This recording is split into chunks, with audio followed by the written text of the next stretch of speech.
शरद पवार यांनी city civil कोर्टाला MS Sharma या जजकडून MCA प्रकरणातली याचिका दुसऱ्या जजकडे हलवण्यात यावी अशी विनंती केली आहे। MCAच्या अध्यक्षपदाच्या निवडणुकीमध्ये गोपीनाथ मुंडेंचा अर्ज बाद झाला होता।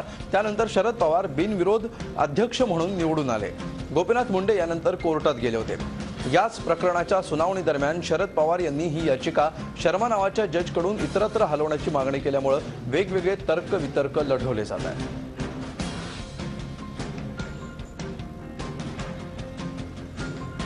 या संदर्भात माहिती देण्यासाठी गोपीनाथ मुंडेंचे वकील विवेकानंद गुप्ता यांच्याशी आम्ही चर्चा केली।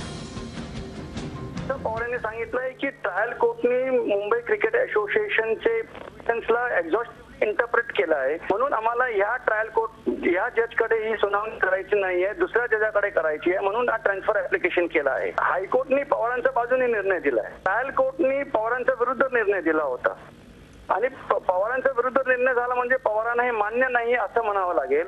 न्यायालयीन व्यवस्थेवर विश्वास नाही ही दुर्दैवाची गोष्ट आहे।